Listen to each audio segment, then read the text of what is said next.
De volta com o Correio Debate, a gente retoma a entrevista com Gilmar Martins, ele que é o secretário de Planejamento, Orçamento e Gestão do Estado. Secretário, o orçamento desse ano gira em torno aí de 21 bilhões. Qual é a projeção feita para o orçamento do próximo ano? Já tem essa ideia, pelo menos de percentual de aumento? A gente não tem ainda número fechado, né? Porque na Lei de Diretriz Orçamentária nós fazemos algumas estimativas, mas elas são refeitas, como a própria lei preconiza, no mês de junho.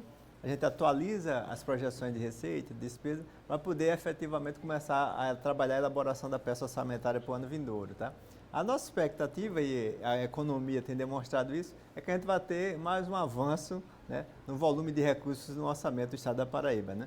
Estamos aí imaginando que vamos superar a casa dos 22 bi, agora para 2026, na proposta de projeto de lei orçamentária do ano vindouro. A avaliação da agência de risco Standard & Poor's, não é isso? Avalia que o Estado da Paraíba conseguiu aquela nota AAA, não é isso? E é um bom sinal dentro do equilíbrio fiscal. Você também citou o superávit em torno de 15%, que também é outro bom sinal para a economia do Estado, mas tem essa variação da economia externa, né? A economia mundial como um todo vive um momento de turbulência. Isso faz também com que a área técnica do governo segure um pouco essas projeções, não seja assim, vá mais com precaução do que com otimismo? Nós usamos o princípio da prudência, né? Quando nós vamos trabalhar a peça orçamentária, aí nós fazemos projeção de cenários, né? Normalmente um cenário mais moderado, um cenário mais otimista, né? Outro mais conservador, mas a gente trabalha sempre com a prudência. Por quê? A receita, quando você faz a projeção, você está partindo de uma estimativa, mas a despesa, uma vez que você aloca o recurso ali no orçamento, aí ela quase que vai ter que acontecer, né? Então, quando há uma frustração de receita, aí você tem que sacrificar algumas ações de governo. Normalmente, historicamente, é o caminho que resta, aí eu termino impactando justamente a parte dos investimentos. Aí vamos postergar os investimentos públicos, porque você não consegue, por exemplo, reduzir gasto com o pessoal. Né? Um exemplo, o custeio da máquina. Se você contém muito recurso para o custeio, também você não consegue prestar um serviço à sociedade satisfatório. Mas já que você falou da agência de rating, né? A Standard & Poor's, essa última avaliação feita foi muito significativa para a gente. É porque por 3 anos consecutivos, os 3 primeiros anos, o Estado da Paraíba tinha obtido o rating, né? A+. E era um rating muito bom para um Estado da Paraíba. Eles falam para um Estado soberano. E com a elevação ano passado para o AAA, então o nosso desafio era, e agora? O que é que vai ser? Porque já estamos no topo, né? Tem então que segurar, manter, né? No topo é muito mais difícil. Tem que se manter, verdade. Mas o governador João Azevedo faz uma gestão realmente sobre o aspecto fiscal, né? Que nós assessoramos, mas eu sempre costumo dizer, a gestão fiscal é conduzida pelo governador. É ele que autoriza ou não determinadas realizações de despesa, né? Então foi muito bom que nós renovamos o AAA estável, né? Significa dizer, eles projetam que até 2027 a Paraíba não vai sofrer sobressaltos, né?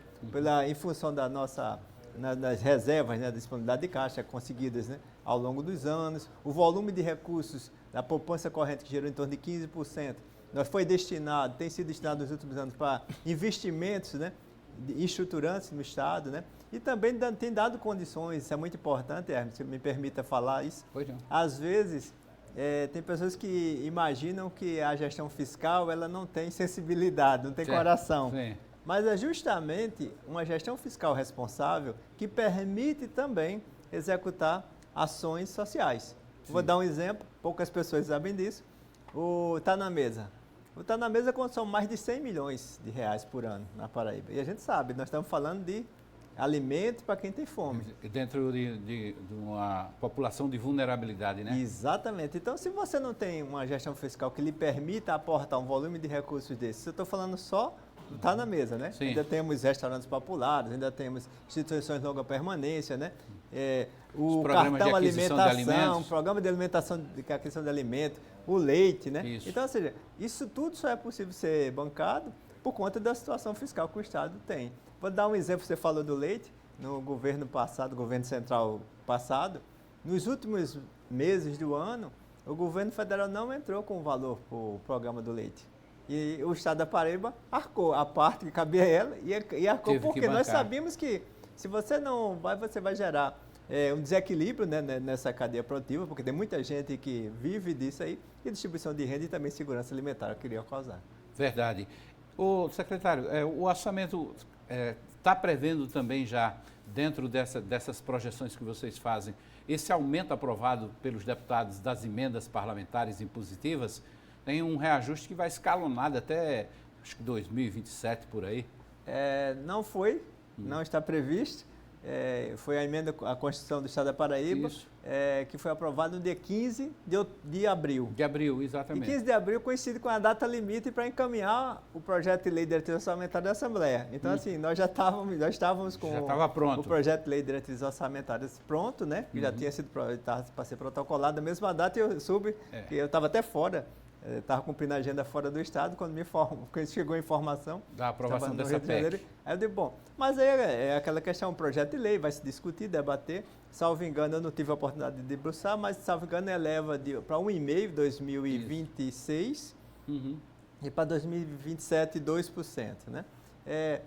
Quando se fala em percentual, alguém pode falar que nós estamos falando de pouco recurso. Né? Não é não. Mas se você levar em consideração, fazer uma conta aqui bem simplória, se nossa receita corrente líquida girar em torno de 20 bilhões, né, em 2026, nós estamos falando de 300 milhões de reais para que os parlamentares possam destinar esse ano as emendas impositivas eram em torno de 4 milhões e 200 mil para cada deputado. Para cada parlamentar. Né? Aí tem esse aumento em cima desse valor. Exatamente. Porque o valor, a própria receita corrente líquida, ela já é atualizada a cada ano, né? E quando você eleva o percentual, aí é a atualização da atualização, né? É verdade. E se você vai para 2%, se fosse 20 bilhões, se a nossa receita corrente líquida, nós estamos falando de 400 milhões. Só para as pessoas entenderem, é como se nós pegássemos os recursos da ponte do futuro quase na totalidade e dizer, não vamos mais executar a ponte e vamos destinar para emendas parlamentares.